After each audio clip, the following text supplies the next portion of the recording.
And we're live. I was waiting to see who's going to talk first. You lose. I think my computer's frozen. That's why people tune in. That's Yeah, why yeah. It's the I excellence. can't see anything happening. I can just hear you. Well, I'll tell you what we'll do. We got a lot to talk about Clash of Kings Australia tonight. So while Matt's rebooting his computer, we'll kind of get caught up on what's been going around and what's been going down with some of us individually. Jeremy, what you been working on? Well, as you can see, I have a new mansion home that I'm living in. I thought you were haunting it. I feel like you're. Yeah, I can see like the spectral. Yeah. Spots. We were just talking about virtual backgrounds. I could be like the Kool-Aid guy. Oh yeah! I could come out as well. Hey, real quick question. Well, most of you may not be old enough, but does anybody remember the Kool-Aid Man video game from the 80s? Oh No. What I system don't was? remember What that. system was that? It was on the. I think it might have been a couple, NES? but I had it on the Intellivision. You had to like Okay. save up the points and send it in. I Yep. did I not. did You were not. like it was a sister and a brother, and you're running around this mansion, and these little ghouly things called the Thirsties were chasing you, and you had to get the spoon, the sugar, the Kool-Aid pack, and once That you made it, sounds very 80s, yeah. it was like, oh yeah, and then Kool-Aid Man would come and beat up the Thirsties.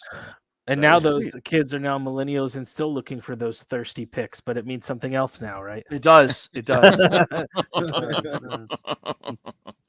Oh dear, My computer is caught up, so just Okay. FYI. Oh, fantastic. I can see you all now in your beautiful faces. Oh, yeah. Fantastic. A few So guests already. What do we want to start? I guess, Jeremy, what have you been up to? What have you been doing? What are you working on? I've been just trying to paint. Riddle Steel is coming up here in February, and there's a couple of things I have to get done before that. So I'm hoping to finish one of my Mind Screeches tonight, maybe. But I got a lot of work ahead of me over the next couple days. Yeah, because 1 week to go, right? Yes, Or is next it longer? weekend. No, it's in end of February, so I still have a couple Okay. more. Oh. So I still have a couple more weeks, but I'm borrowing some stuff, but there's some stuff I gotta finish. Even though now, For shame. spoiler alert, shame. my Oh. base alien list may be super OP broken. So Yeah. Time to switch back. Well, Jeremy, let's be honest. We need to have a good player playing it, though, right? It's true. Yeah. well, I don't know. I didn't say that. No, you guys are always twisting my words. Alex, how about you? What have you been working on? Well, I made some progress and then I kind of regressed at the next day. I had finally got to the point where all of the wolves for my honor guard were assembled. All of the armor panels that I had blue stuff molded with green stuff were made, and I attached them, and I felt really accomplished. And then the next day I looked at them and I really hated how they looked. Oh, no. And no, actually, sorry, that's too strong. I had, since the tail kind of gets in the way of where the armor panels meet, I thought I'd just make little green stuff straps to make it like them hold together. And I was like, that's an easy, instead of carving them out and like kind of fitting them individually to each wolf. And it was a bit of a shortcut. And then the next day I really didn't like how, like, it didn't look clean enough. Like, it didn't look professional, or it didn't look like that's how it would, in how I wanted it in my mind. So I took all of them off, and I think, unfortunately, my super gluing skills are far surpass the durability of green stuff. So I only salvaged a few armor panels. So I got to remake the armor and reattach it. But I think I have a good, clear idea of how I want it to look now. So I'm like, I know exactly. But now that you're know what almost you wanna do, you're finished, just you've not got a doing clear it. idea of how you want it to look. Yeah. Yeah. So I did it, screwed it up, started again. But now going forward, I know exactly what I have to do to make it look the way I want it to look. So I was going to say, you add those straps, you're manticifying your army. I know, you're it's making true. it more mantic. I feel like it was just like this subconscious thing of just add straps. That's the solution. Mm-hmm. And they were not the solution. Solution in so many ways for so many things. Yeah, well, like we were talking about earlier. Can you really have too many straps? Let's be honest. Yeah. In this case, it turned out yes. So, but I've had a similar cock up recently. Actually, I was practicing resin water bases. So for the Dragon Empire, I'm doing fish for Panthers, right. and I did a test base, and it looked how I wanted it to look. And then so I stuck the fish in because I want them coming out of the resin.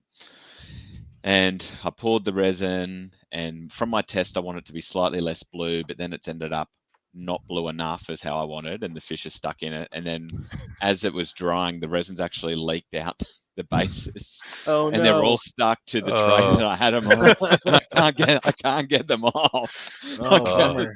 That's the one trick about water effects, right? Like Oh, you let the resin like leak out. It'll find the smallest crack, right? and it did. So now, like, I've tried. So I've got to get a heat gun to it and see what I can do. But unfortunately, I might have to paint, the 12 models again and start all over. Bummer. Yeah.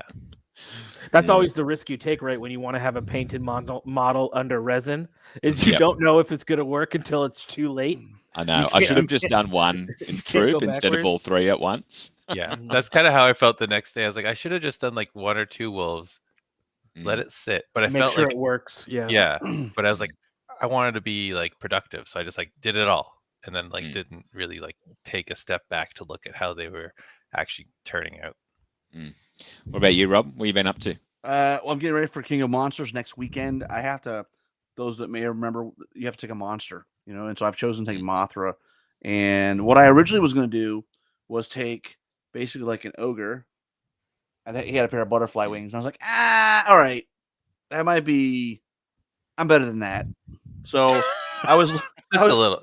just a little bit, yeah, a lot better than that. So then I was like looking at my wing, and I was like, well, man, maybe I should buy another winged and take the wings, And I was like, $40. No. So this is where I'm at right now. I just started tonight, but so I've got starting of the framework. So my whole goal is I've got some metal pulleys and stuff from Dragonforge Designs, and I'm going to put it on there and put some string and make it look like, they're pulling the wing. It's going to look similar to this, but it didn't cost you $40. Yeah. And the other thing I did was It did cost you 6 hours of time. it'll probably take a couple hours, yeah. But like, yeah, but it's magnetized, so I can take it off and then I can use it for something else. Because I mean, I'm never going to use this again, right? Like it's, I like, maybe this is a question for you guys. I like events that have special characters, and my event, King of Memphis 2, we have a free Bard model, but like, I sort of hate investing in like a custom model that's not usable in the future. Like, okay, a Bard model on a 20 or a 25 millimeter base, you could theoretically make any individual and whatever, right? Mhm. But like, this is a Mothra model on a 75. The only thing in the Ogre army that has a 75 is the giant. I already have a giant, so like, and the thing really should have wings because it flies. So I don't know. What are your takes on? Well, I've never ever had an army done enough to That's actually true. paint like the special character. It's like I'm still working on the army, so I'm right there with you, Yeah. man. Which is like the people who come in with like, "Oh, check out my special little dude," and I'm just like, I'm still trying to finish my army. So Yeah, I feel that. I'm like, I like it in theory. I don't think if I had the wherewithal to be organized enough to get the rest of my army done in time to be able to paint another miniature, I wouldn't mind having a miniature that would just be for one tournament. Like, this is kind of fun. It's kind of like I don't know, like a monument to that event kind of thing. Although I do find it amusing, Rob, because you have so much shit in your garage that you have bought and do not use. Yet to make it easier for you, you won't spend $40 and rip the wings off and stick it on that. It's see, that's it's funny. Go ahead. I was just gonna say that's another interesting question of like, what's the most Yeah. expensive thing you've ever bought to just get a thing out of it? No Mm. comment. Like, I want this head. Okay, pop. Goodbye, kit. $50, $100 kit. I just wanted this one thing because it would be perfect. But I have bought multiples of Mersha models just because I'm nervous about painting them. so if you screw it up, you can start over. And then I actually did. I have the hippogriff and the raven, and I was like, maybe I can do a head swap. So my ravens are different heads and the hippogriffs are different heads, but I Mm, don't know if I'm going to be able to bring myself to actually do that. yeah, fair. So, other than hobby, what's been going on? You guys, what tournaments you guys got coming on the horizon? What's what's going on in the Kings War community in your area? We're still, well, I think we're coming out of lockdown at the end of next week where restrictions are easing. So I'm trying to gauge if we're going to have the 2-day in March still, or if it's just, I might just transition it to a 1-day, like a Saturday, so people are a bit more comfortable, because I don't think we're going to have as much space, because I think events are still going to be like 50% capacity. So, but hopefully March of Hard Death to will- predict the future. yeah, hopefully March of Death will happen in some capacity, whether it's just a 1-day or 2-day. At this point, we're still trying to figure out. I got a cool message yesterday. One of back when we had Bay of Kings at Game Castle in Santa Clara before the sickness. So this must have been 20. Down with the sickness. Yeah, before the sickness. So this would have been 2018-ish. There was some guys playing AOS there, and one of the guys had come up and was like, he had a really nice painted Lizardmen army, so we were talking about that, and then they were kind of watching us play, and then I never heard from him, and then now here 3 years later, he sent me a message yesterday, and they have 3 or 4 guys playing there now in that area. So I mean, are they playing at the store or are they playing at someone's house? I think they're playing a little store, playing a little outside. I'm still sort of like getting the lay of the land, but the next time they have a game day, I'm gonna try to head down there and play with them. Still not really that close to me, but it's like an hour away. Still somewhat 45 minutes, depending on traffic. It's So- doable if you play around it. Yeah. Somewhat local. And he is one of the guys playing is one of the big organizers of the Greater Bay Area, or he does a lot of AOS tournaments organizing. Mhm. But he's really, and his close buddies are really starting to like Kings. So it's interesting because he's in that space of, it feels kind of awkward because I'm really enjoying this new game, but yet I'm still trying to organize this other game. And I'm of the mind you can play multiple games and like them for different reasons. So we were kind of having that interesting conversation that we've had in the past, right, about tribalism in wargaming. But it was just really great to hear a couple more local guys. And it sounds like they're sort of familiar with the AOS tournament scene. So they like organized competitive gaming, which is always good. So I'm hopefully going to meet up with them. But that's for that. I've just been talking over the last couple of days. So that's pretty exciting. That actually reminds me, the local store Black Knight, a couple of the staff members, they had some new hires, and a couple of guys actually play Kings of War now. So I think that's going to be really good for the community. Nice. But one of them reached out and let me know that just in general, I guess they've been getting good feedback about how good the community looks to other gamers. They're like, You mean like the physical presence of the gamers? well, or the armies on the table? we are a I very mean, we are a handsome crowd. We're pretty attractive. I will I'm not gonna- attest. I said, No, yeah. but it's like just like the community, how our interactions like appear to the outsiders, like at our events and game nights. People have like commented about how it looks like a friendly, open, community where everyone's having a good time, which it makes me laugh because everyone's going to the game store to play games and have fun, but we're the ones that look like we're actually having fun. Well, we don't have our faces in a rule book, which helps. and too, that's right? and that's Canadians looking at Canadians. So Yes. yeah. Yeah, exactly. So that was really nice to hear, like to hear like that it looks like like that our community is coming across as a friendly, good times crew or whatever. I don't know how to speak anymore. Yeah, they Nice. mustn't have seen you play, mate. Mm-hmm. Yeah. No, I probably wasn't Well. there that day. I mean, locally, we're seeing the same thing. We're getting a lot of people that coming out of the woodwork that play AOS or Age of Sigmar or Age of Sigmar, 40K, Infinity, and just one another game where it doesn't look like it's going to take they already have an army or they have something to start on, and it just gives them another outlet for playing it. Because I mean, I was talking offline with Matt before this, the reality is that I've picked up 40K for sort of the same reason. Like sometimes you go to the store and what you want to play, nobody shows up, right? It does happen from time to time. And so, at our store, we usually on a Wednesday or a Saturday night or Saturday, you will have Kings of War players there. So a lot of other guys are like, hey, I've got these, I don't know, orcs on heads of lettuce. I don't know what they're called, but you know what I'm talking about, the things. And they're like, hey, can we what are they called? Like craw mushers or maw crushers or something like that? Maw crushers? Something Yeah. like So, but like, hey, I got these things, and they spent like a ton of money on it, and they painted them. They look great. Like, I want to use them. I'm like, well, we'll help you find an army to play with them. So, you know, and we've got our third. We're started every single month now having a 1-day event. So it'll be interesting to see how long we can string that momentum along. Our next one's on February 5th, and it'll be a preview for 2,300 point event that we're playing in February called Melee at Shiloh. So yeah, but big shout out too if you haven't signed up yet. We did open up registration for Kings of Memphis 2. I will say sign up early because we cap it at 36, and I have a sneaking suspicion we're gonna hit 36. And the reason why I think that is everybody that should be already, you know, all the people that I know are gonna come haven't signed up. So we've got people from New Jersey, Kansas, unknown foreign territories. So there's a bunch of people signed up that I would have never thought were going to come. Do you Jeremy, reckon it's far enough away That's for awesome. Jeremy to get a painted army by then?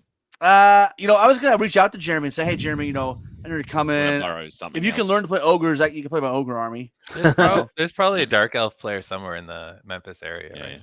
yeah. Well, we've got a maybe. request here from Facebook user. So apparently Facebook user It's is Hank Gooch. running a painting class. Oh, it's Hank. Oh, I'd love a paint. Yeah, I went I'd into the. I'd go to Lone Wolf just for that. Yeah. Teach me how to paint penguins, Hank. That's what I want to know. Yeah. Well, should we get to the main? Do you want anything you want to add, Matt, or you want to get to the main sauce? Well, let's just get to the meat and 3 veggies, please. And we're excited, man. A Clash of Kings Australia, 49 should players. Good I'll showing. bring up the ladder. Yeah, so Did you expect 49 or did you expect more? So we had over 70. No, sorry, we had over 60 signups, and then in varying amounts of time before, because of state lockdowns and things dropped out. So, yeah, I hoped we would still get around 50, which we did. But I think if it hadn't have been for the various states, I think we would have cracked 70. That's awesome. Nice. That's Yeah, really cool. so if it hadn't been for our friend Omicron, we would have hit 70 for sure. Sounds like a transformer. Yeah, right. Yeah. Yeah. And Gildy's asked, apart from me not attending, what was because Gildy didn't come, and actually you not attending was the highlight, Gildy. So. I was gonna say it would have made it even 50, but I guess not having him there is actually better than having an even number. Did you have to have a ringer Yeah. army then? Or how'd that work out with the odd number? Yeah. We had a ringer, and I'll go through the army on the podcast when I do it. I'll try and get the winner on before we release that because I didn't manage to get much content while I was running it. Slacker. Yeah, But to be I fair, know, you're right? running it, so there's a little difference. Yeah. That's tough. Yeah. But I said to the guys at the end, I think it was the best group we've had across the 5-6 years I've been running it. So it was I mean, nice. I've heard nothing but good feedback too on the choices. Yeah, of the menu pictures look great. and the food and Yeah. everything. I heard like really Yeah, Like yeah. a great event. changes. Yeah, so if lot you of guys improvement. want to hear some content that's already out there, you can check out the Direct Misfire. Dropped a couple on the Super the awesome. night before and the night straight after of their predictions and then their follow-ups and Mhm. their Nice. predictions. Spoiler alert: their predictions are all wrong. So, Surprise, surprise. so it was good. So 6 games, 2,000 points. Because of course 2,000 points is the best points level, right, Alex? Hey, it prevents skew, right? You know what? Lower points values prevent skew. We're gonna Oh, table God. that because that's a conversation I want to have because I actually don't think that anymore. I think 2,000 points is so low that it forces people to build It's absolutely one-dimensional builds. incorrect. Right. Yeah. It's Yeah, absolutely I don't incorrect. think my argument about 2,000 points has never been about preventing skew. No, I know. But I know there it's is- not your there beer. there is no doubt that it's harder to write a list at 2,000 points. I think. Anyways, like, that's, a that's list is maybe exactly we'll have right. that for next week. A nice. But I discussion. think all of it is just opinion anyway. I think they're just different points levels. Well, there's always time, right? yeah. I That's not think opinion. the most accurate thing is one is 2,000 points and one is 2,300 points. Yeah. There is a different experience. It's the same game, and it's like it favors slightly different things yeah. at different points values. So what I'm going to do is what's the time in Australia right now? Well, it's 12:20 on the eastern border if you're not in Queensland. And my computer's having conniption as I try and share my screen. Can you guys still hear me? We Yeah. can. Yeah, Yep. you're Yeah, coming yeah. through So on it's- your camera. All right. So it's just my own screen that's buggering up then at the moment. So yeah, we had 6 games. So, and I'll be able to show you what scenarios we played and everything. So usually the way I run it is I start each day and end each day with ideally one of the easier scenarios. Like you warm them up, and then at the end of the day, when you're kind of brain tired, you're not playing a super complex scenario. Mhm. Exactly. Warm them up and Yeah. cool them down. Yeah, So I can like it. you guys can see that? Yeah. Yep. Okay. So I tried to go as paperless as I could this year. So let's go to rounds and we should be able to see. It opened in a new tab. Is the new tab sharing? No. No. Okay, all right, that's all right. I can just tell you what scenarios we played once that loads up. But I'll scroll down while that's loading, and you can see our top 10 here. And as you can see, there's barely a repeat of armies, which is nice. Mhm. Yeah. So- Interesting. Am I Yeah. seeing that Jeffrey Trace finished 5th? Yep. Wow. Yeah, so everything's pretty tight. Oh well, I guess Matt was a little bit of a runaway in the end. Matt was the only one to go undefeated. And Ben is 3rd? Yeah. What kind Yep. of bunk? This is definitely upside down land. Have you seen his list? Yeah, So I'm completely Well, I balanced I goblin. listened to his Yeah. podcast. It's filthy, man. Yeah. yeah, It's I'm goblins. expecting Kyle's I'm playing the same thing expecting up the here. blast goblins to get errated very Go- soon. Clash of Kings 22 goblins are the new easy mode. That's all Yeah. it is. So if you listen to Direct Misfire, so Ben played Troshi and Grony Snark with Host Shadow Beast, so got 6 out of 8 rolls, I think, and did 17 wounds on a horde of Naiad Riders, whatever Ugh. they are, the Worm Riders, and Yeah. took it off on its Ugh. own. Brutal. Crystal meat. Grony Snark is the worst unit that they made in Mode. Clash of Kings 22. Yeah. Okay. So the scenarios we played were Control, so nice and easy. Okay. Followed up with Plunder, and then Pillage with 7 tokens. Started day 2 with Invade, did Fool's Gold to try and separate people out a little bit, and then Loot to finish. So a little bit of mix of table area and loot Mhm. and objective. And no bluff tokens. No, the Smoke and Mirrors. Fool's One Gold. bluff Or token. Fool's One Gold. more Yeah. token. Yeah. And I considered doing the other one, which I think is a really fun scenario, but I thought I'd go with the slightly easier of the two, where you get to just flip them all at once. Because I thought in a tournament, if you get people forgetting and then they get, It's just they easier. might- That's Yeah. they're exact. Yeah, yeah. They're literally almost the same, right? Yeah. Yeah. They're not that different. No, and if you're like me, you'll forget where you put all the tokens anyway. So That's part of the fun, right? yeah. So why don't we take a look at the list that won? So Matt with his Basalian TM list. So I think Tom had already posted this. I don't know if it was on Fanatics or the Basalia group. The Basalia group. Okay. Yep. So we've got a Trooper Go Panthers, 2 Paladin Knights, which Jeremy, you and I were talking about how with the changes to Aloe are probably just about the best knights in the game now. Really When they're good. combo charging with the Aloe. 2 regiments of keeping Def 5 Aloe, and then 2 hordes with taking the extra crushing option. One of those with Brewer Strength taking to crushing 3, and the other one with Elite, an Aloe, and Dragon with Vicious. So very elite. I mean, 9 drops at 2,000 points. How do you win a unit strength? I guess you just have He's to got to everything. kill it. His Yeah, 'cause, skill I mean, points I'm were like- we're in the 10,000. We were kind of chatting off air. I mean, this is like super. Like this,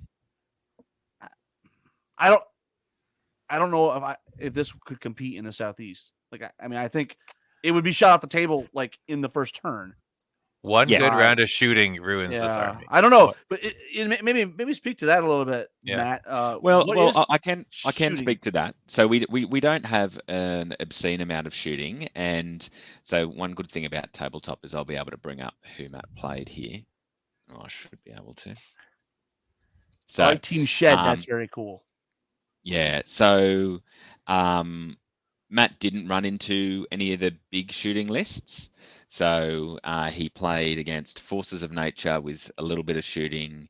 He played a Abyssal Dwarf list, which had some shooting and blackjacked it. And, Mike's getting better, but Mike will certainly agree that he was Icarus close, flying too close to the sun after round one. Managed to get I think round two, you often get those little bit of a skew result, right? Stephen was playing Sally's, didn't have a lot of shooting. Ben, I don't think he had a lot of shooting because it was. I don't think he had a lot of shooting. We can have a look at these in a minute. Viv's was a very balanced list, so he only had a couple of units of shooting and some fireball. And then Adrian was Trident Realm, so basically no shooting. So I don't think so. Matt played really well, and a few years ago he was in line to win the competition and missed out in the last round. But also I think didn't necessarily run into hard counters. But and that's big tournaments, right? Yeah. You know, Oh yeah, you 100%. how you have win to go a little bit your way, but going 6-0 is like that's incredible. Like no matter what. Yeah, your impressive matchups are. regardless. Yeah, it impressive doesn't matter what your regardless. matchups are. So yeah, and so there were probably, if I have a look through the top, so Damien was reasonably shooting heavy with a couple of hordes of Seaguard. He had Seaguard and Gladestalkers, didn't he? Yeah, just get it to load up. So he had two Yeah. regiments of Gladestalkers, 2 Seaguard. Did he have oh no, he didn't have any lightning on his Archmages. Oh, weird. Yeah, so that's probably his and Andrew Goodman's Night Stalkers are probably about as shooting heavy as it got. So it's just not a thing here. Yeah. It's just not a thing. As is, I think Matt's list really bucked the meta in terms of we haven't seen an all-flying army probably for 4 or 5 years. We haven't seen an all-cav army for a few years. So there'd be no reason for people to be putting down a hell of a lot of phalanx. Yeah. Well, the thing is, Right. like, Yeah. That's one of the questions I asked you because I mean, if you had a Kingdoms of Men list, you'd be chomping at the bit, right? Because that would be a really hard counter for that list with everything yeah, being and since people minus, just minus. aren't used to like an army that's entirely speed 10 almost, right? Yeah. Right, exactly. Well, we had one well, I don't think I think Grant Freder's U.S. Masters that was Yeah. entirely Aloha, right? There was Mhm. no dragon and no knights. Right. No, So- and he did really well. Like with a little bit He of luck did. going his way, Yeah, he could have done yep. even better. Yeah. And I think, but that's also part of list writing for a big event, right? Is to buck Yep. the meta. And Well, it's like Keith Conroy's herd. It's like it's 3 beasts of nature. Now he has the avatar of the father instead of Moonfang, but it's like it's that same, and 2 Lycan hordes, just that same fast and nimble everywhere, right? Yeah, and I think a lot of a hell of a lot of armies don't currently bring the tools to deal with that much. And I mean, if you're playing Basilean Speed, you would take the Knights as almost hamstringing yourself just to get some sort of cheap units then unlock, where you were taking them as sort of, like defensive utility, or maybe it'll do some damage. Mobile anvils kind of thing. Mobile anvils, exactly. But now that the fact that they do comboed with the Elohi, they can do some more damage. It makes a unit that maybe wasn't super. It was a great defensive unit, but that was pretty much it. So now you have a little bit more options with that Knight regiment now. Mode Katawi's asking a good question though. Take this. This is obviously a 2,000 point list ish. How does how much does that point level help an Alpha Strike list? Oh, big time. Huge, big time. Huge. Yeah. Shooting and Alpha are way more powerful at 1995 and 2000. But what's your theory for that? Because like to me, if you look at Grant's, right, Grant's was at 2,300 points, and like I said, with a bit of luck, would have done just as well. I think at 2,000 points, the spam armies, if you bring them as a spam army, do just as well and are a hard counter to this. Like goblins can put down 20 units at 2,000 points, and that would be a really good counter for this list. I think Ben already had 16, right? So, but in general, when you're looking over the aggregate of a tournament, those extra 300 points give you options to build in tech to defeat different archetypes. So maybe you're building your list, right?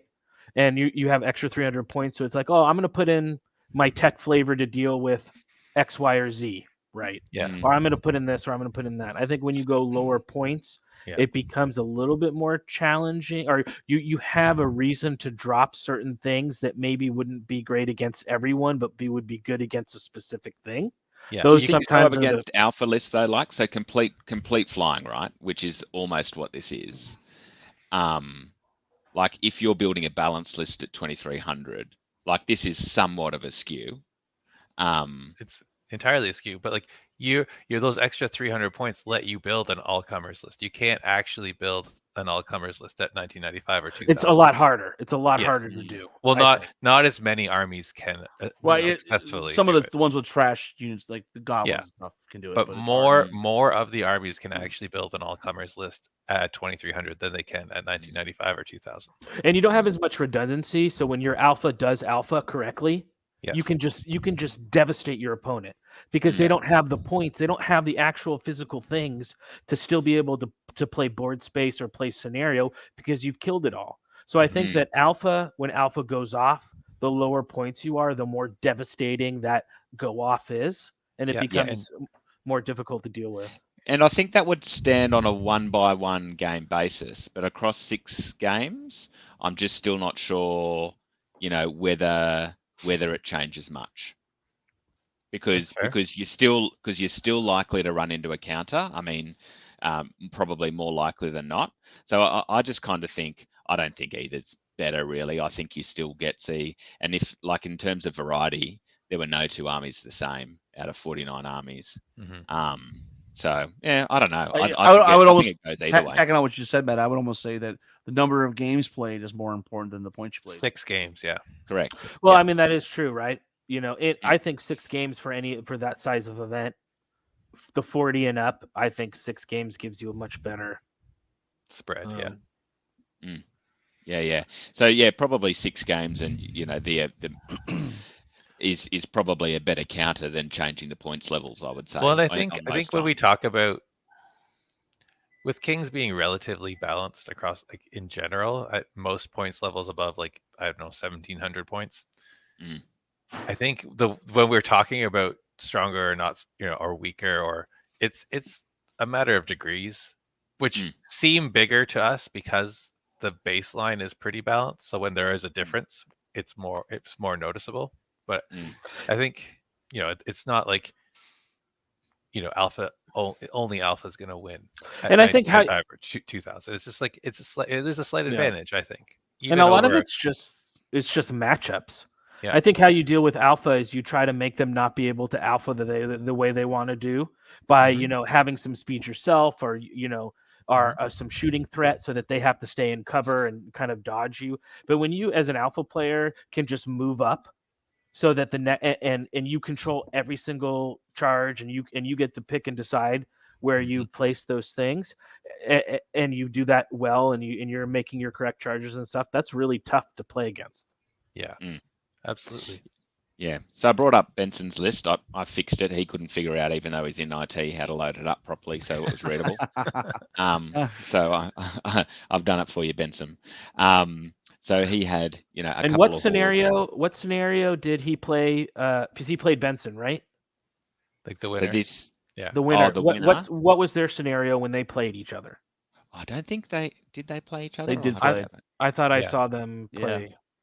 Because I see Sharpstick Horde, and that's. I mean, I know it's the goblins, so it's It's not just the one same as horde, yeah. Kingdoms of Menpike, right? Like I get it, but it's Yeah, something. and I mean, the thing is though, is if you're all flying, you just avoid that, right? Yeah, It's it's only one horde. Yeah, if it's Yeah. 3 or 4 hordes, then or 5 regiments, then it's a bigger deal. But Like if I'm playing goblins, I think I would want to play them, and I was playing my Basilean speed, probably invade, right?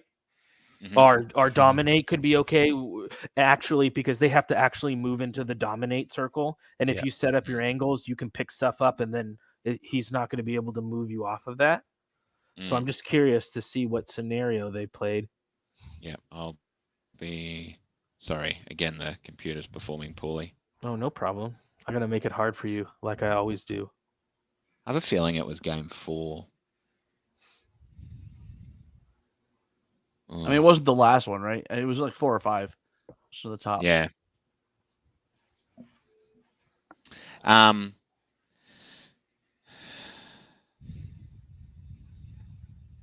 Yeah, it was funny because I did have someone reach out and go, "Oh, it looks like Benson's going for the combo of Blast. I thought that was, and Shadow Beast. I thought that was being errated." And I was like, "Oh God, I hope it hasn't been," because by the time that message came through, it was No. like third No, game. that's just the But no. Rampage and Slayer got errated for Yeah. like the shooting. Mm. So it's round 4. It was round 4. It was round 4. round Did 4. that just flash up? Did it? Yeah. Well, no, I Okay. looked it up on mine. Oh, thanks. Yeah. So round 4 was Invade. See, See, I could see that was Yeah. that's what I would want to play. Yes. Ben's list is in Invade. Mm. And that's another thing about tournaments. You got to play correctly. You got to be good. You got to have the tools. You need the matchups, but not only the matchups, you need the matchups sometimes in On the right specific scenario. Yeah, on and the right scenario. Steve Conroy, Jeff O'Neill, Yeah, they played Invade, exactly. right? Like they played Yeah. a different scenario. Maybe it's a different outcome. Scenario is a big piece. It certainly Yeah. is. Well, and just like part of what you're saying, like about the matchups, is like, are you running out a list that's counter meta? Like you said, Matt, no one's been playing anything like this for a few years in the Yes. competitive, tiers, right? So no one's really building for it or practicing against it. Yep. And so you're ahead of the game, which means you're unlikely to get your hard matchups. Yep. Yeah. Yep. And I think interesting with Ben's list, I think in a similar way, people didn't probably, and credit to him for the way it was written and with the options he took, is people don't have much experience against That formation is list. sneaky, right? Like with the extra thunder Yeah. charge and the blast on sixes. It's easy to underestimate it, and you just Mhm. you give up a charge. You're like, okay, yeah, I'll let that Fleabag unit charge, or I'll let the King charge, and then it's like 12 damage later. You're like, oh, Yeah. That- I mean, they that got unit- 14 attacks hitting on 4s, right? You Yeah. have elite. So, instead of 7, you're probably going to end up with 8 or 9 hits. but Yep. again, it's like You're that going to have one or two. turn. You're going to have 1 or 2 blasts more in that, bumps. right? Yeah, but if you roll like 4 or 5 6s, like sometimes happens. Like, Yeah. like I still don't- if all your hits are 5s and 6s. Yeah, the problem is it does so much damage to you. My experience with that is that Yeah. I think it's a novelty that's going to wear off because, man, you end up doing a bunch of damage to yourself. And so you got one good punch in you. Yeah, it's about trading up, right? Yeah. Going on with that, it's just efficiency, right? That you're going to kill my unit no matter what anyway, so I might as well try to make it do as much damage. And if Yeah. it takes a bunch of damage, you're going to kill it. It's basically like it's a speed 10 nimble blaster. Yeah. This is just gonna it can get a charge. Goblins just remind me of Undead in that they have just so many good quality choices up and down, and you can make I think it's just an army you can make a lot of different really good lists out of. Mm-hmm. Absolutely.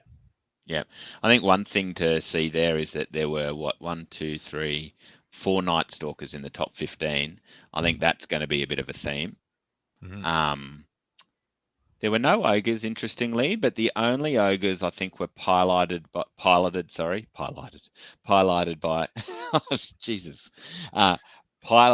newer players. So Trent, Right. I think it was his first tournament.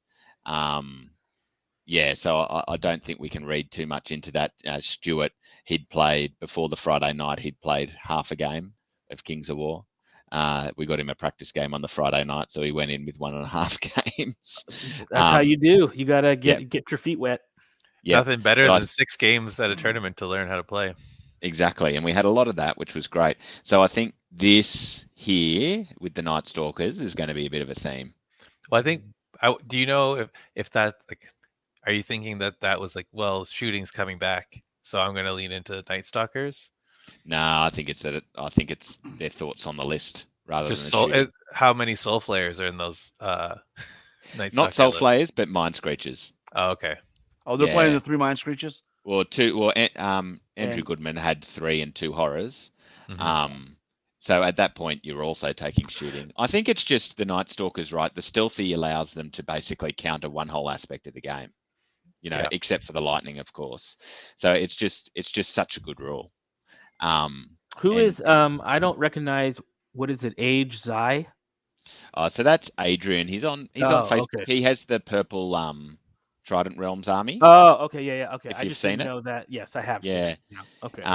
it was very Phil dominant. I'll bring up his list. So he was Yeah, he's been actually playing playing. duel like by Yeah. the Yeah. truckloads, right? He was playing Matt on the top table last game. I don't think. I think with all of this in snare, he could have made more of a game with it, but Matt just didn't need to lose, and I think Adrian played It a looked little like bit Matt was long. winning big the whole time, so Matt didn't Well, have to really engage. Yeah, exactly, and well, yeah. So and Adrian cornered, so I think he was worried about the flying, and he probably should have tried to force some charges more, and make use of his ensnare. But that's the way it goes. Yeah. Again, unused to playing that kind of list. Matt was very Yeah. comfortable and good with his list, so made that mistake. But you can see it's all the fool. Yep. So yeah, it was nice. It was like primarily Mantic. What was interesting though is that we probably overall went down in the amount of Mantic heavy stuff we had. And I think that is probably going to be a problem in the future for Mantic, because you do have people doing, chunks of their army in 3D printed or something, and which is probably okay if they're going bulk Mantic, but it's something at some point Mantic are going to have to respond to. I also think we don't have the encouragement that you guys have to have the all-Mantic army, right? So we have a prize, but we don't there have is a trip that. to another country riding on it. Yeah, I think that's only in a couple events, right? So it's not. But it's enough of an incentive that it probably gets a handful of people that just like make an army for that event that they will use at other events, but like the primary drive is to like bring it. This is the army that I take when I want to win a trip. Army. Yeah. Exactly. Yep. Yeah. So I actually can only stay for another 5 minutes. Is there anything else you guys wanted to see for this? No, I think just congrats. Recap the event for us. The winner. Yeah. Congratulations on the winner. I mean, any takeaways that you want to change up for next year that were obvious, or the takeaways are that the consensus is that we won't go back to CanCon. You stay where you are. Avoid it. Well, yeah, I don't know if we'll be able to based on the venue. But are they going all GW games, or what's the? No. So it's the hall might be used for something else. So we'll find somewhere else with the same guys that do the food and drink and port into a new venue, and still try and be close to CanCon. But that's if CanCon survives. They were pretty quiet this week. So with all the things around Omicron, it could have been bad for them. So it'll be interesting to see how that all plays out. Yeah. But ideally, like just to not be, ass to ass when you're playing a war game and being able to be. And CanCon's a big out. convention, right? Previously, you'd had your Clash of Kings within a larger convention. Correct. Yeah. Okay. Yeah. Just for people who don't know what CanCon is. Yeah. So the CanCon is Australia's biggest tabletop convention. So I guess it's, a much smaller Adepticon, but yeah. And so when they're really packing it, you've got people, you're bumping backs and stuff behind, whereas here we could just spread out. It was really comfortable, and it's also, I found, just not having thousands of people there is in general less anxiety inducing. So I think you actually get better games from the gamers because they're not, sweating like pigs, getting hot and bothered. They can get good food and drink, and they're not bumping into people all the time. So I think you just get a better quality of game. Well, that's like one of the things that the venue, like having a comfortable venue with good food and good drinks, is like kind of one of the cornerstones of having a good tournament. So for sure. Yep. Yeah, cool. Well, unfortunately, I have to get to a work meeting. Well, thanks for joining us, Matt. Though That's really all right. I'll let you guys finish off. Yeah. Congrats on running another successful event. Yeah, way to go, buddy. Yeah, thanks, guys. All right, I'll talk to you soon. Bye. So the question I have to ask, Jeremy, is when is Alex going to step up and have a Canadian Masters? Obviously, that's right. Well, obviously he's got to be the one running it, right? I have run the U.S. Masters. Global medical, global pandemics aside, we were going to aim for 3 Canadian events this year, like 3 2-day events in Hamilton, probably one in North Bay. So, all things we might still get a Canadian Clash of Kings. That could be cool. I think so, because we were going to do So now it's Yeah, I 2 guess I years said ago. I misspoke there, right? That Yeah. wasn't the Masters. That was the Clash of Kings. That's- The Clash that's- of Kings. Yeah, Yeah. so 2 years ago, we were invited to run my event, the King Beyond the Wall, at the Toronto Gaming Expo, which is like a large tabletop gaming convention in Toronto. So that was going to be like, our pit. But then the U.S. Masters Council decided to schedule Masters on that weekend going forward. So that's going to be a little tricky to manage going in the future. But if they want us back, like I don't know if that convention is going to still happen. Like Matt was saying, like the last 2 years have been pretty hard for a lot of the convention runners, like in Canada and Australia, where restrictions Oh yeah, have been a it's, little it's tighter. just been crazy. Yeah. Yeah. So, but the goal is to have at least 2 or 3 2-day tournaments here in Hamilton. If we can make one that's big enough to be a Clash of Kings, that would be awesome. Cool. Yeah. Awesome. Well, guys, let's pivot. I guess what's on your mind? What do you want to chat about? We got a few more minutes before we have to close down for the evening. What are some topics? So we're getting ready for Riddle's Teal. So it looks like we've had a couple drops, which makes sense. And also, since it's being held at Scott's house, we're doing a little bit stricter COVID precautions.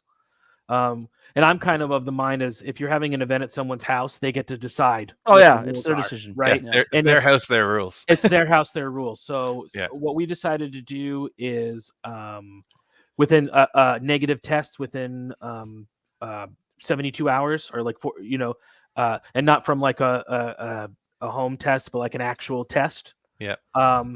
And then he may or may not ask people to wear masks based on where things are at. So I think we've had a couple of drops. I think some drops based on just other things, and maybe some drops of people just not into that, which is totally it's your. Well, there's a lot choice. of uncertainty in the world right now. so Exactly. you're gonna get So- a lot. You're gonna get some of that. So I think and I think for Rashad, he's actually happy because we were at 13 tables, which would have been That's huge. That's awesome. as many as we could. 26. So now, 26. So now we're dropping probably down to 11 tables because I think we have 22, 23 players. Mhm. Still a solid number. yeah, Anything so over good 20 is turnout. fun. Yeah. And we're still like Keith is coming, Jeff, Todd, Mark Keith, who's Cox, Keith? Keith Conroy. Keith Conroy's coming. Oh, Yeah. Yeah. Big Dog's coming out there to Yeah. smack you guys around a little bit. I like it. Or the Uh-huh. Big Wolf, I should say. Hot Dan is coming. And then Mark, Jeff, Todd, and Ryan Smith are coming from Texas. Awesome. And then there'll be all of us. So I think it's still going to be like a really legitimate field. I think it's going to be a really tough field. Well, it helps to have it in Southern California because then people just want to go there Yeah. there. And in like Scott, February. and it's going to be at Scott's house. Yeah. I've done the shebang before, and now Rashad has gotten a helmet for overall champion. Last year was a Awesome. sword. So each year he's going to do like a different armor piece or something. I think is so cool because then you could try to like collect them all. That's amazing. Yeah, so a lot of people are getting excited for that. We had some our Masters is going to be pretty competitive, so it's just interesting to see people begin to change and look at where no longer is it, oh, I just want to go to Masters. It's like people are starting to scramble now and be like, oh my god, how many events do I got to go to qualify? I mean, when can I go? When's the cutoff season? Blah. So it's the whole vibe this year has been different. Yeah. That's cool. It's like it's a maturing scene, right? Yeah, Community. yeah. I think it's going to be interesting because King of Memphis is going to have a different vibe this year. I think what we're going to find is last year we had mostly just local players and Southeast Masters players. And I think this year we're going to have an intermix of people just getting back into the game or people that are like ex-Warhammer refugees or just looking to have fun. So we're going to have a more a casual streak within the crowd. And I think it's going to be cool. Yeah, I'm super excited. A lot of faces we haven't, there's a lot of faces coming that people haven't seen. And I haven't. I gotta buy my ticket. I haven't. Thank you for letting me know that it's going to fill up. So I'm gonna make sure I do that this week. Is get my ticket. But I'm super. I excited got a spot for you, baby. Even if you don't No. sign up. I'm totally excited. I've never been to a Southeast tournament, so this year Rob and I were talking. I really want to go to events this year in areas or tournaments that I've never been to. I did that last year. You have your old faithfuls like Yep. Masters or Lone Wolf, or the ones that Yeah. you're going to try to go to every year. But I went to Refugees of the Old World last year. I'm really trying to go at least once or twice a year, be like, what's my new Mhm. tournament this year? That's smart. And then, of course, once it becomes easy, I definitely want to get up to. I need to renew my passport, right? Because you can't. They don't Yeah. take driver's licenses. Last time I went to Not Canada, anymore. Yeah. I just showed a dude my driver's license on a boat Yeah. dock, and he's like, "Hey, here's some blue, Canadian blue. You're 18, right?" And then I was like, Yeah. "Oh, this country's great." So I need Back to, in the day. Yeah. yeah, I need to actually get up because I want to come up to because it would be great if I could go to a Northeast event where you and some of your crew would be there Yeah. and some of the Northeast guys. So Yes. something that pulls in so I could see sort of see everyone that I want to see. Yeah, I think it'd be awesome because, just as things open up, we'll start getting the Northeast and Midwest guys coming up here again, which will be good for the scene because up here it's been growing pretty steadily, and I think we keep finding new people and new pockets in Southern Ontario, which is good. But we're a bit isolated right now, so it's going to be good to get some of that, the competitive players from the neighboring U.S. states to kind of show people that it's just to kind of bring the whole level of play up. Yeah, I'm excited about the events we got on Doc. I've got When is King of the Monsters, Rob? King of the Monsters is next weekend. So Oh wow! So you're like Yeah, you're crunch time now. Yeah, you got to get. Well, that I have stuff I can use. And Do you- and my army's painted. So Do you know player wise what you guys are looking at? it's probably 20 to. Let me look. Chat amongst yourselves, as they Okay. would say. Because that's the sweet spot. I'm a big fan of the 20 to 30 person size. Yeah, We've talked about that before as enough to make you feel big, but yet you're still sort of. it can all be in one room where you still feel like you're in the same room as everyone else, and it's not Yeah. so big. It's like when you get into 40 or 50 people, the room can be so big that you don't even see a third of the people. all weekend. Exactly. Looks like they got It's just- 23 paid so far. Nice. Oh well, that's good. That's Yeah. awesome. That's a So- solid amount. Mhm. Yeah. A lot of faces that I really like. And a lot of faces I don't get to see very much. Like Tommy Mancino, one of my favorite people. Mhm. Mark Cool. Bryson, another one. Oh yeah, the Oklahoma Mhm. Oklahoma crew. A lot of cool guys, and hopefully you get some recording in with Taylor, our local guy, because this will be his first tournament, first Okay. 2 day. So Oh, it'll nice. be interesting. And he won our last 1 day. Oh so wow. What was he running? Is he? Bills Dwarves, Defense Oh, okay. 6. Mhm. Uh, Are you're taking challenges at King of Memphis? oh, Rob? we are, baby. Yeah, so I'm hopefully gonna have a challenge for King of Monsters, and then I get to play my very good friend. He's such a good friend of mine. His name is escaping me right now. Michael Wayne from Oklahoma. From I was gonna say I saw that challenge. Kansas pop up, City. but Yeah. Well, so I played him 3 years ago at Bug Eater, and he had 3 hordes of Stampede, but he was new. He didn't really know how to do it, so I raffle stomped him. Mostly because we talked about special events, monsters. They gave us a giant that had Wind Blast. So I just kept boom, boom, and kept one horde away while I pounded on the other ones. Yeah. And then I got to play his dad. His dad is amazingly fun to play. And I think I told you guys it was one of those games where I wasn't pulling back. I was giving him a game, but he was kicking my teeth in. I was like, oh, if I lose this guy, I'm gonna be in trouble. So I'm holding out hope that both of them will make it down to King of Memphis too. So Awesome. it's a fun event. Memphis is a great little city. There's a lot to do in Memphis. If you like rock and roll, it is undeniably the birthplace of rock and roll. I mean, Yep. Johnny Cash, Carl Perkins, Roy Yeah. Orbison, Elvis Presley, Mhm. the list, Jerry Lee Lewis. Mhm. That's the Sun Studios. Yeah. And you can argue a lot of other types of music too. With Shaft, Isaac Hayes is from here. Yeah. They have some great. I don't know. I guess R&B. I guess is what it is. Mhm. So like Booker T. Washington and the MGs. So a lot of great Right. history here in Memphis, and there's a lot to do. A lot of museums, and Yeah, I'm super excited. I'm We're excited. It's very been a lot of fun, excited to and I'm go. hoping we get a lot of people. Yeah, And, man. and like I said, I'm hoping we're pulling in some people that we haven't. You said you're maybe this is the Captain first Sweat? event. I capped it 30-ish? at 36. I think you might sell out. I mean, if you have, how many local guys do you think you'll have? None of them signed up yet, and I actually asked Mike what our numbers are. I don't know yet. Mhm. I think we're at maybe up to 10 or 12 signups, but like Yeah. we've only been open for like Just 4 a days, 4 or 5 smidge, days. right? Yeah, Yeah, really yeah. quick. So That's a good sign. yeah, we have about 20 local players that could potentially play. Mhm. I imagine we'll have about 12 to 14 actually playing the event. That's still pretty. Because we have enough spots. That's- Normally, like Blue City, which is the Yeah. other local event, it's such a small event that we typically don't let locals play until we know there's room, right? Because we don't want people coming out Yeah. of town to not have a spot. So, Mhm. yeah, I'm excited. We just, I don't think right now we have any Texas people, so that might be interesting. If we have a really great event with hardly any Texas people, that might change the dynamics. Because I mean, we're certainly going to have some Southeast shooting. That's guaranteed with Jeff O'Neill and Nathan Keith Clevenger's Randall, been rocking Night Stalkers lately. You know, so but yeah, I'm excited to see some faces I haven't seen in Mhm. several Just years. hot take: does Jeff get dethroned this year at all? Or does he just continue to? I mean, honestly, Jeff's like, hey guys, you guys are bitching about me playing shooty. Let me play all beat stick like Goblin Troll Army.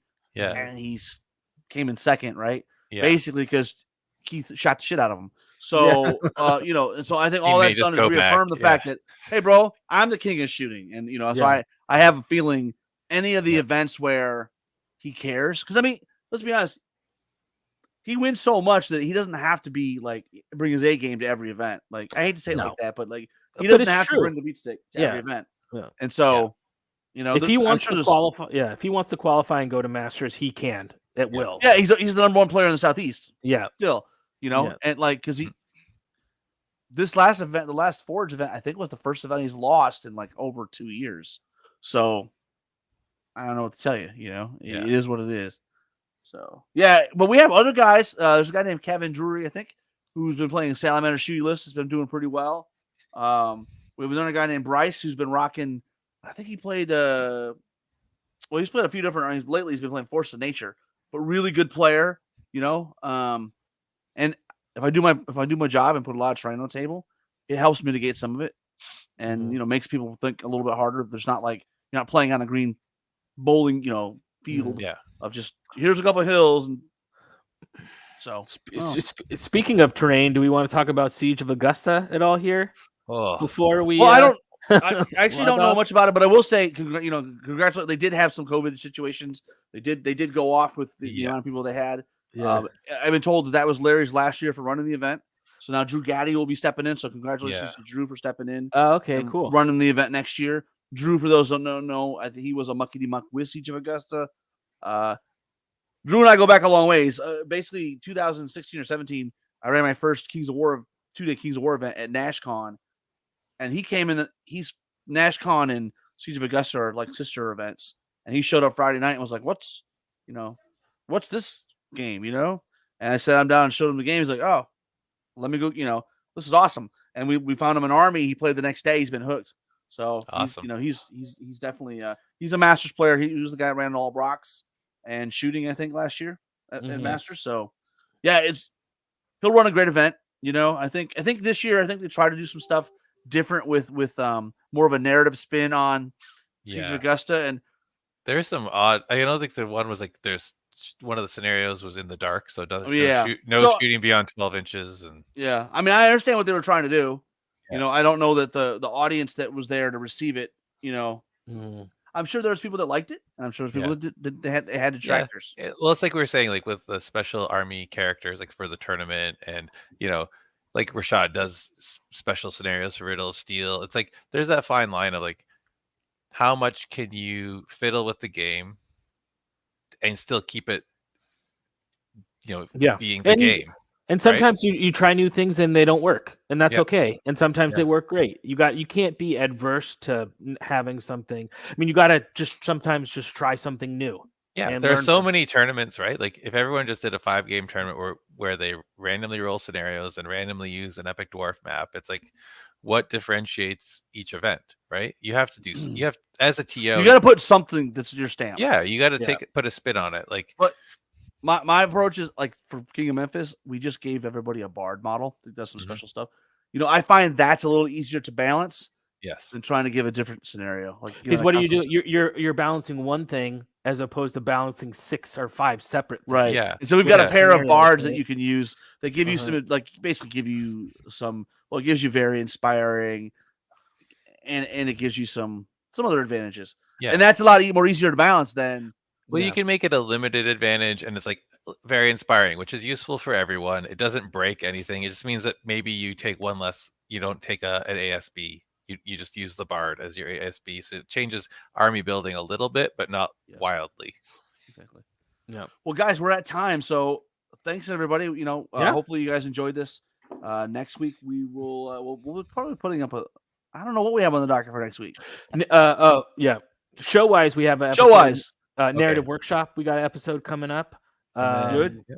Yeah, so that will be And coming. I heard out on Alex still Wednesday. working on one, right? In the background, there's still one. Yeah, we find it's slightly delayed in recording, but we got I recorded a speed painting episode with Billy Smith about his approach to speed painting. So it's a nice And- quick little episode. I am taking the equipment to King of Monsters. I am intending to have Tom give us a halfling army review. I know it's Awesome. all too soon, but let's just get something on the books. Yeah. And we'll update it from there. So I'm having Dylan go through the list of attendees and see who else might be able to contribute to that discussion. We also have scheduled a Night Stalker Army review for February, so that's coming. You have Twilight Army King. review. Yeah. Is that already recorded or is that next week? We're recording probably next weekend. Awesome. But there's been 30 responses on the thread Nice. about it of people asking questions. So keep doing that. You can keep posting your questions all the way up until we record it. But yeah, so really excited. I'm gonna hopefully have the Pretzel Twinkie himself. And the prodigal son Steve Hildrew is going to be returning. So we had Mark on. Mark's going to be on the narrative workshop. Exciting. We're going to have a report from retirement land, and then we'll be able to catch up with Steve on the Twilight Kin episode. So super excited. Nice. We got a bunch of great stuff coming up for you guys. Awesome. And Awesome. Chuck, I'm taking that as this right here. I'm taking that as a guarantee. When Texas says they're going to do something, they do something. Well, Chuck, if you go to Kings of Memphis, we can challenge each other and get a game in since we have never played. So Now, here's a question, Alex. Is that challenging down for Jeremy? I'm not going to do the challenge. I'm just saying he wants to. I don't challenge. I am challenged. Oh, I So- see. well, that's true in a lot of other ways, but I'm just saying, I don't know. I don't know. Chuck might I surprise you. I played Chuck on UB once. He's a great opponent, so highly recommend. Awesome. Well, you want to take us out? Until next time, keep countercharging. Thanks, everybody. Yeehaw!